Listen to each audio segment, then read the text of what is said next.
Today is November 7th. Welcome on into Daily Cards Live here on ClaibsOnline.com. I'm Joe Roderick, joined alongside by Bob Ramsey and Rammer for a off season that we weren't sure what to expect. I would say some of the unexpected is already happening throughout the Cardinals organization. Down at the owners meetings in San Antonio this week. A lot of news and notes from what we now know is GM John Mozeliak making some headlines. Yeah, the Cardinals haven't wasted any time, and they're still not telegraphing a lot of things. Some moves, some comments, and we can kind of speculate a little bit about where they're going. Does Arenado stay or go? He expressed interest in staying. Does that mean he will? Does keeping Contreras and moving him to first base, according to the ball club, does that affect whether they're going to keep Arenado as well? Is that independent of that? I just think there's a lot of interesting pieces that are moving around and probably will all the way into March. Yeah, you mentioned the Nolan Arenado deal. Also, potentially reports saying they're moving on from Ryan Helsey as well, trading him. I think you're shaking your head. Do we look at this? The vigorous show prep we do, Rammer. We did not get to the Ryan Helsey news and notes. You're shaking your head. I am a big fan of them moving on from Ryan Helsey. Why are you shaking your head? Who's going to close games? I don't know. But you know what, though? Good plan. You're hired. I don't know what the entire bullpen looks like. I don't know who's out there. You know everybody in it. You know every swinging arm in it. But who's going to close? But do we know every arm in there? And plus, my view on bullpens, I think, might be different than yours, just because we could sit there in April and May and go, here's our arms, here's what we're going to be throwing out there. But when it's all said and done, by the time September, October rolls around, it's a whole different group. Luke Weaver was just closing games for the Yankees in the World Series. Do you think any Yankee fan knew who Luke Weaver was or talked about him closing games for them back in April? So a team pivoting when they need to is your evidence that you don't need closers? It's my evidence that I think that when you have a really, really good, consistent closer for multiple years, you hold on to that guy. And I don't think Ryan Helsey has shown that in recent years. Ryan Helsey can't give you more than 3 outs. You saw down the stretch, you had guys in the bullpen. That's been the closer game for 40 years. But when you need it in the big spot, you're telling me that if the Cardinal season had gone differently and they had made it into October, that you would not have liked to have a guy that could come in that 8th inning with 1 or 2 outs and get you those final few outs of the game, because Ryan Helsey wasn't that guy. Well, what would you like to have and what is realistic in the way the game is played? It's a little bit different. And you probably would, in a given game, at a high stress, perhaps an elimination game or a closeout game, you might ask the best closer in the National League to give you more than 3 outs. Typically, we don't. He was very adamant at the fact that he wasn't going to do that. Okay, that's fine. I'm not even sure. So, are you saying that he moved him? That he never should have been the closer? No. He was a great closer this year. He should win. He should win the Reliever of the Year award in the National League. He should get Cy Young votes for the way he came in and was dominant in the 9th inning of games this year. My thing is, if somebody wants to overvalue him in another organization and says they need a closer and they want to trade you some of their top talent and get Ryan Helsey, right, and you can build your farm system or maybe get some major league ready guy, I'm all for it, and I'm listening to all offers. All right. First of all, I agree with that sentiment if you're rebuilding. So that tells me that you don't believe the Cardinals, and I think you and I will agree on this. You don't believe the Cardinals when they say, no, we're going to get a little younger. We still are working, But if you trade your elite closer, you're rebuilding, period. And we can get into semantics with Mozeliak all we want, but you're rebuilding. God, okay. Yeah, I do believe they are hitting the reset button. They are No, rebuilding. rebuilding. I will sit here, though, in February, Rammer, and I will give you all kinds of reasons as to why this is a playoff team in the National League Central. So You may, I will. but without a closer, you're not. I'll tell you who the closer will be by February. I'll Okay. have the closer in mind, and I'll have him penciled in for 40 saves by the time There aren't very February many of rolls those around. guys. 35 saves by the time February rolls around. And I'm by the just saying way, that the key is not saves. The key is blown saves. yeah. I think you have seen, and the Brewers had absolutely no problem moving on from Josh Hader, trading him in the middle of a playoff race, trading him to San Diego. San Diego had no problem walking away from Josh. I mean, that is an elite closer and had been an elite closer for a few years now. And I just think that if you are looking at a guy that is going to pitch for you 1 inning a day or 1 inning a game 50 times a season, that I get the mentality of the closer role. I put my stock elsewhere when I'm trying to build a team. I want it. So that's just kind of how I view it. So the difference in trying to build a team versus trying to win. Yeah, I would say if they Two were different right things? there, if they're World Series contenders and they're talking about trading Ryan Helsey, then I'm like, okay, what are we going for here?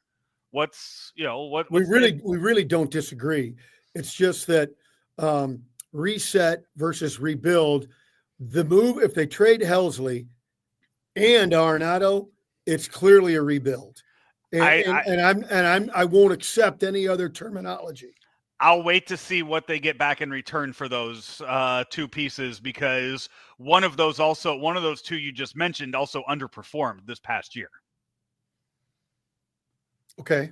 And so that's where if you can get a lot back for him, then sure, let's that helps the rebuild. Right. And or if it's something that works right away. I mean, this is again, I mean, some of the comments that Mo made, I think if you look at the roster they have, all right, let's go out there, let's throw them out there and let's see how they play. That's okay. That's okay with me, yeah. But that's not trying to put a division winning World Series contender on the field. That's different. Taylor Motter is not going to be starting for the 2025 St. Louis Cardinals.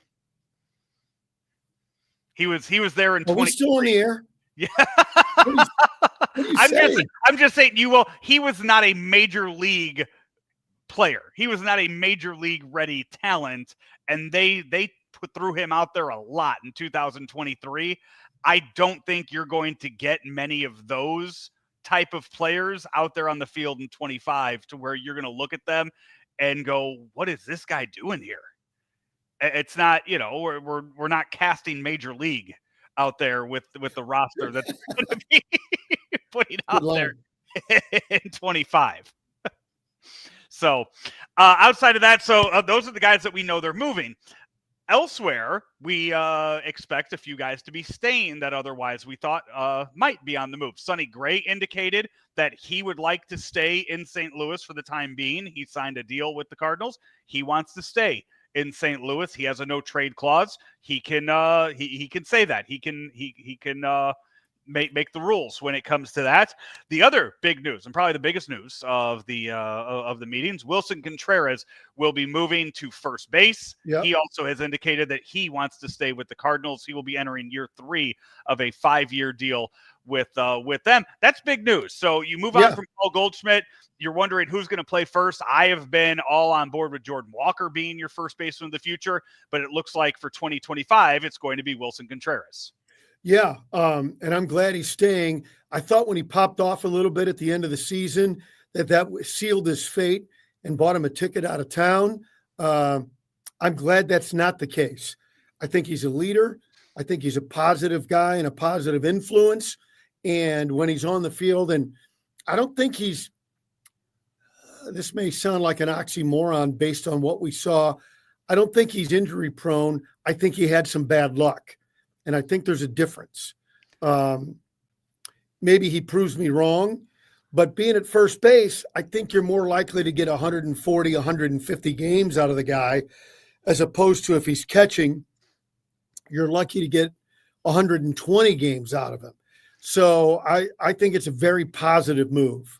How many times, Rammer, in the world of sports have we seen the guy after the guy just not live? I mean, it's just such high, lofty expectations that Willson Contreras came into as being the backup to Yadier Molina after 2 decades of being the Cardinal catcher. And I think it was very unfair to him in the beginning to look at that and go, well, this isn't how Yadi caught. This isn't how, this Well, this guy I isn't. really don't know anybody that's doing that though. But I just think, I mean, for how quickly you remember early last year where it was, the issues of pitchers throwing to him and everything with that, whether the stuff with Jack Flaherty that he's admitted that was probably wrong on his part. Yeah, but, it was wrong. Yeah, and taking the step back from him being the catcher and talk of putting him in right field and everything also a else. Mistake. I think yes, I think that I think he was given a raw deal to begin with.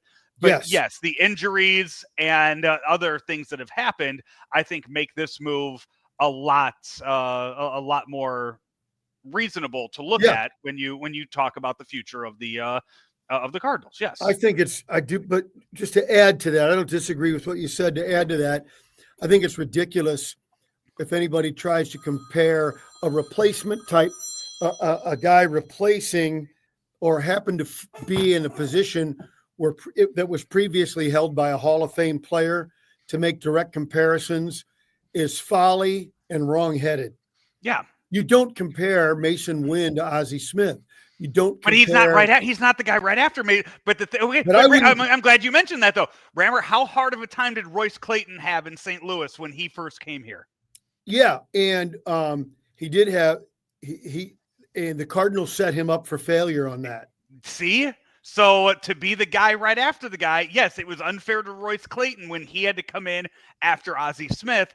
It was unfair to Willson Contreras being the guy to come in after Yadier Molina.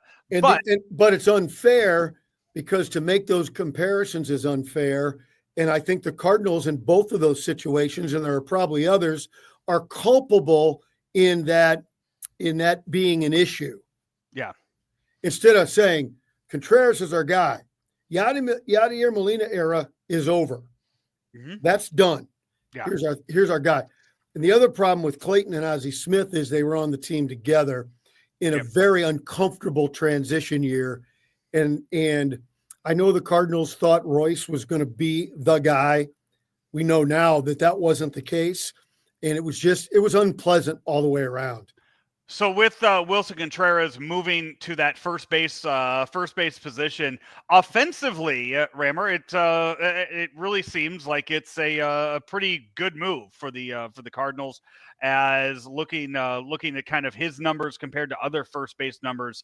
Offensively, it puts him right up there in the top. I believe he would have ranked, if you looked at last year, he would have ranked second in on-base percentage, second in walk percentage, fourth in slugging.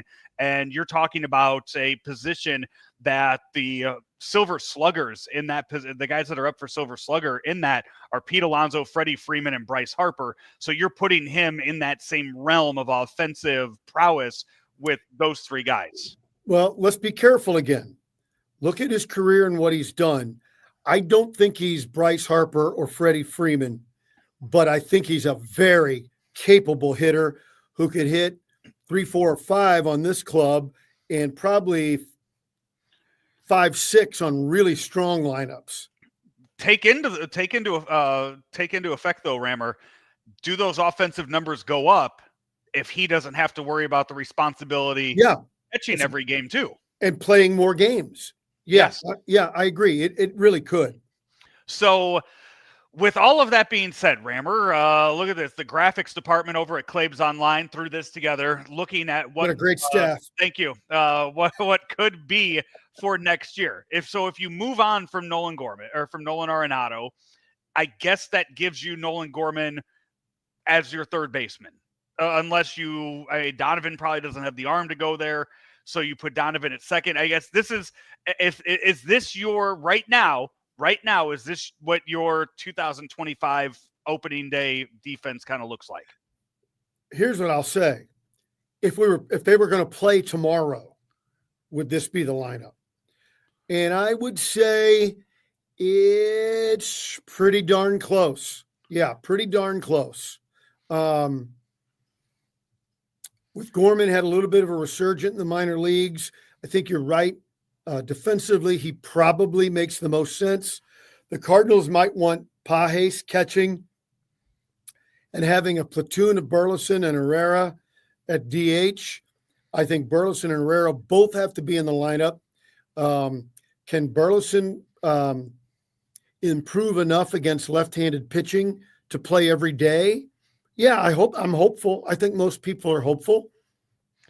And let's say he and Herrera both say we're going to play every day. Then maybe Burleson goes to left and you platoon Nootbaar and Walker, something like that. So this lineup, if you're going to play tomorrow, yeah, it's pretty close, I think. And this is also, I mean, we're sitting here not sure if they will move on from somebody like a Lars Nootbaar or Brendan Donovan. Those are two potential trade chips that they might have that they might explore looking into this offseason. So yeah, I would be crushed if they traded Donovan. Yes. I think he's the kind of gamer, baller kind of guy you've got to have on your team. And if they move on from him, it's just the Cardinals are just admitting we're completely rebuilding. We hope you come out and watch our young team, but this is a rebuild. And that's what I think they're saying it already. And that would just be an exclamation point on the statement. Yeah, elsewhere in Cardinal news and notes, Rammer, the press release came out today. I know a lot of people were wondering what the future was going to hold with TV rights.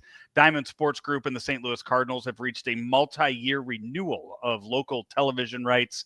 Under the agreement, FanDuel Sports Network Midwest will remain the home of the Cardinals, broadcasting all games that are not exclusively televised nationally.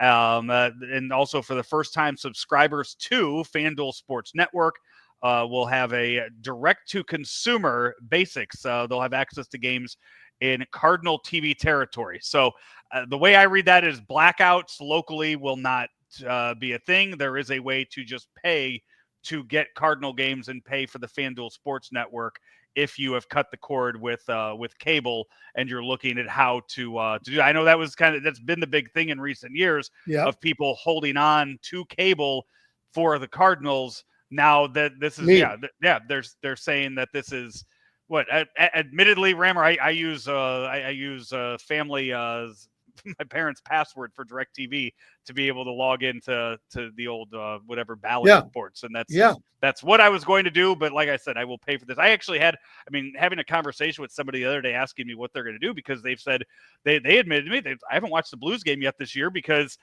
first of all I don't have it, and it's still early in the season. Like if I had it on my TV, I'd put it on. And I've said, there's a lot of that's why I kept it. I know it's an archaic. The idea of actual satellite dish television it's dinosaur stuff. However, because of Cardinals Blues, that's why I keep it. Yeah, so that is more details will come out for that in I would imagine weeks to come. They said that pricing and other info will come at a later date. Speaking of which, remember, this is something from the election on Tuesday night. Come to find out that Amendment 2 in Missouri passed, which means very close. Very close. My God, it was close. Yeah. But sports betting will be allowed in the state of Missouri now. Yeah, I cast it's really weird. I cast a punitive no vote. I don't care if, in fact, because so many of my friends love to bet sports that I'm glad they're happy. I really don't have anything against it. By me describing it as a punitive vote, I didn't like the way our state politicians lied about lottery money. And I truly believe they're lying about sports betting money distribution. I think it's bald-faced lying. So again, that was why I cast a punitive vote. But the fact that it passed, I'm perfectly fine with it. I can see that too. I don't want anybody to cry later when the schools get to split up like $2 million for the whole state, because that's what it'll be. So no cry. So for those of you who voted yes, just place your bets, enjoy the experience. but don't think you're helping education, because you're not. I'm in Illinois, so I've had it for a while, but it's nice to know that I can cross the river and not realize that I forgot to place my $1 bet on 3 guys all homering on the same day to win $200. And by the way, that's what I throw it on. Also, not to get too deep into politics, I'm all for taxing vices. And no offense, gambling is a vice. Yeah, 100%. Yes. Yeah. So taxing vices, I am all for. So that's kind of how I'm glad for all my friends out there who love to bet sports. I'm glad you got it, because it's something you really wanted. Well, Rammer, now you know somebody in the Missouri House that you have direct access to every single day, that you can ask him those questions and get the inside scoop on that. Now that Jeff Vernetti. Speaking of which, I was so I missed on both of the votes, that one and the vote for the casino at the Lake of the Ozark. I was shocked that it failed. And I've got to do a little investigation to see why people voted against it. It doesn't really make sense to me unless it has to do with the group that wanted it versus the Osage Indians that wanted it. And perhaps that created a conflict that ended up causing that to lose, because the lake of the Ozarks, for those who don't know what we're talking about, I think could really use that. And it'd be very close to the old strip, which they're trying to refurbish. I think it would be a boon to the Lake of the Ozarks, which is already booming. But I think it would be great. So I was shocked that failed. That's one. Yeah. I don't have any info, or I can't speak on any of that. Not knowing anything about it, being on my side of the hopefully river. I educated you. Yeah. Rammer, you know what is on both sides of the river? That is Royal Banks. They are. Starting out, 60 years ago, a little over 60 years ago now, small bank in central St. Louis. They expanded. They've moved to the east side. They've moved to St. Charles. They've moved to northeast Missouri. But here's what's never changed: the service. And the fact that when you walk in, you feel like each and every branch is your hometown bank. And don't forget, go online to royalbanksofmo.com and get on board. Hopefully we'll see you in a few weeks at the Economic Forecast Breakfast out at the factory in Chesterfield Valley. Very, very informative, and I hope I see you there. Check it out, royalbanksofmo.com. Royal Banks, for better service, means better banking. Member FDIC, and equal opportunity lender. He's Bob Ramsey. I'm Joe Roderick. Talk to you next time right here on Daily Cards Live. Can Graybar help my electrical and datacom jobs be more productive? Yep. Our supply chain services are designed to do just that. Like job site services? Yep. We deliver the products you need where and when you need them, no matter your industry. What if I have technical questions? Yep. Our specialists are top-notch. Emergency support? Yep. Even after hours. They're a unicorn. When you need to keep your projects productive and profitable, rely on Graybar to help you get the job done right. No unicorns required. Yep, Graybar does that.